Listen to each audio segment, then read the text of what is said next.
What's going on, guys? Vulkan here, and today we're jumping back into a little roguelike game I covered in December called Anvil. Now, this game was a mix of action RPG, it had some procedural maps, and it gave players a whole slew of different characters to play as, and each one of these characters had different skills and stats. So it really gave you quite a variety to play, and there was even healers, there was tanks, there was melee, there was range, so it seemed like there was a little bit for everyone.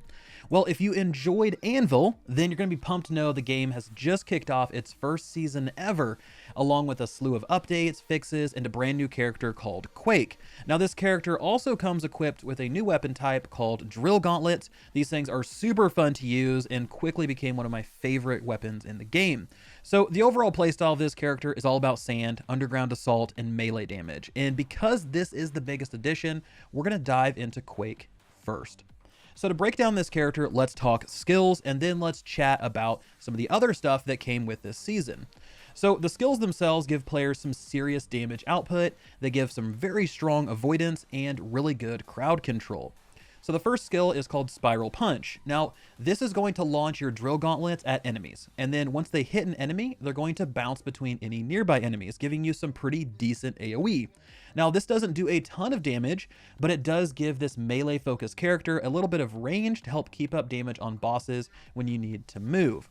Now, the second one is called Spiral Field. Now, this is a very nice AoE attack that's going to deal damage, but it's also going to petrify enemies, which will encase them in stone and then root them in place. And the nice thing is you can continue to do damage on them, and this also works on bosses.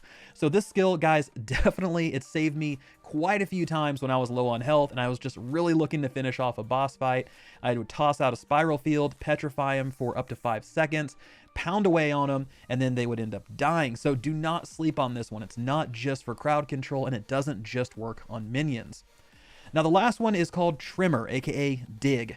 So this skill will send you underground, in which this causes you to avoid all of attacks. So if you're getting attacked by a boss, by minions, and you use Trimmer, you're going to basically be invincible for a few seconds. And then while you're underground, you can move your character around, and every few seconds, you're going to shoot up from the ground, dealing damage. Now, you can do this a few times before the skill ends, and then you're above ground permanently again. Now, this one can cause some huge damage if you build around it and then support it in the right way. I was able to rip off some really high 5-figure numbers on bosses very early on because of my buffs and my weapons, and everything was very much in sync, and it was fantastic.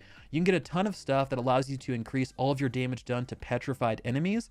So you can see here, you can use Spiral Field to petrify something, and then use Trimmer to very quickly finish them off. So those are the 3 skills, and as someone who just loved to play Guillotine, this toolkit felt really good. It gave some really nice flexibility. And because this is a melee class, you also have your guard ability as well. So instead of a movement skill like dodging or rolling, you put up a shield that will reduce incoming damage. However, there is a parry mechanic in this game.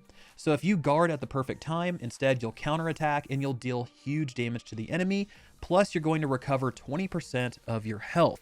So as a melee person, being able to use this consistently is going to be key for making deep runs. Because if you don't know how to use this, or you don't know how to use it well, then you're going to be constantly either fighting from a range or avoiding enemy contact because you're going to be low on health.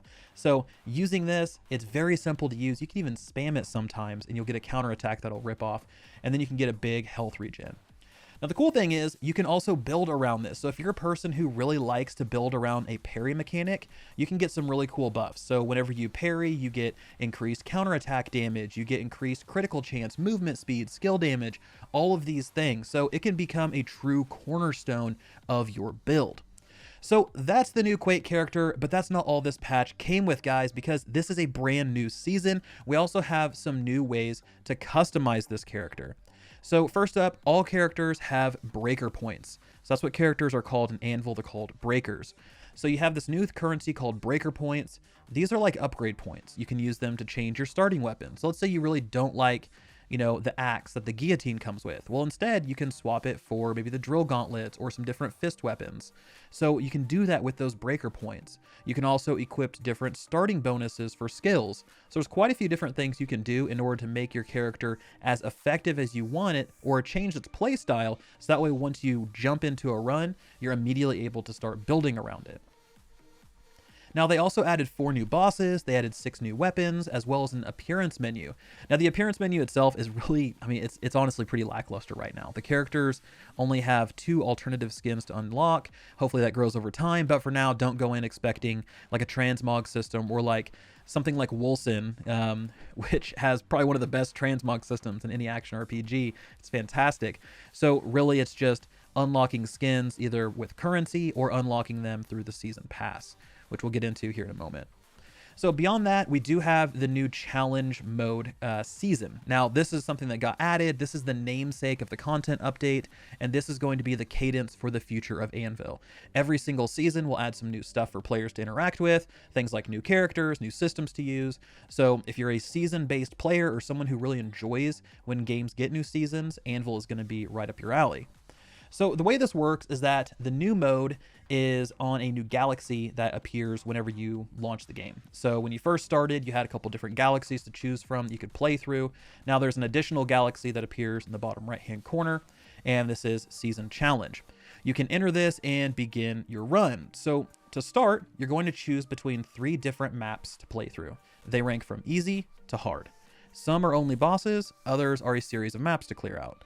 And each one has different benefits. So for instance, if you choose a hard boss, you might get access to a vending machine to purchase upgrades. While if you chose easy maps, you wouldn't get that. Instead, you would just get a couple currency obelisks or something like that. So it's definitely a system where the higher the risk, the higher the reward. And as you go through and you clear those bosses and those maps, you're going to increase your season level. And this translates into rewards for your season pass. And like I mentioned before, yes, there is a season pass. And yes, there is a free track and a premium or a paid for track. Now, the paid track has recently got some very bad publicity about being too pay to win. And while I haven't dove too heavily into it, really, I just kind of looked at it, sorted through it, and was like, okay, they have 2 tracks, just like most other games. I just got back into the gameplay. Really, any news about pay to win in today's market is rough to deal with. So having them go this direction and risk having a big pay to win, I guess, news outbreak isn't really the best way to go about it. So unfortunately, they're dealing with that right now. They did have an update on that, which we'll get to towards the end of the video. But this is something that you might see as you play through Anvil. So as you increase your season rank, the difficulty of the content also increases. And then once you die, it resets back down to 0. So the whole point here is to get as high as you possibly can to unlock as many rewards as you can. And then once you die, you're going to take all of those unlocks and those upgrades, increase your character, and then try again to see if you can get higher. It's a very simple system. For some, it's incredibly satisfying. For others, it feels a little bit lackluster. So to complement the new season challenge, you also have satellite systems. These things are going to help prop you up to make deeper and deeper runs. You can now do things like upgrade relics, which will increase their effectiveness and give you more help in combat.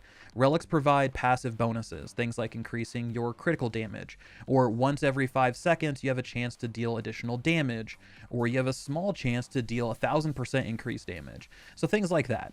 Now, you can't upgrade every single relic because some of them are legendary and they only come with 1 rank, but most of them will let you upgrade them at least a little bit.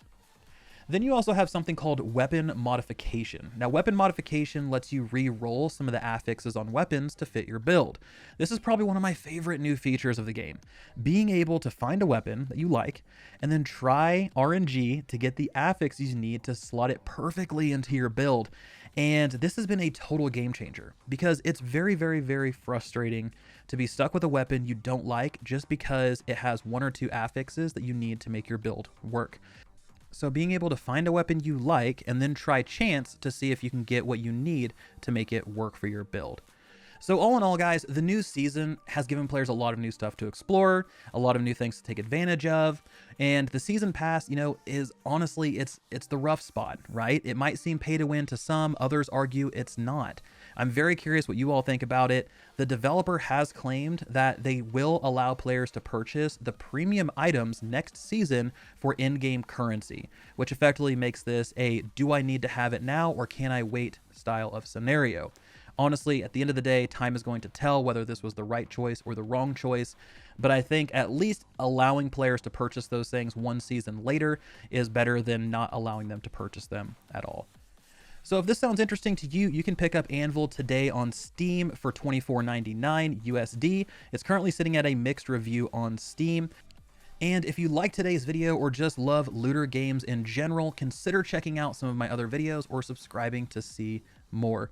Thank you all so much for watching. This has been Vulkan, and I will talk to you guys next time.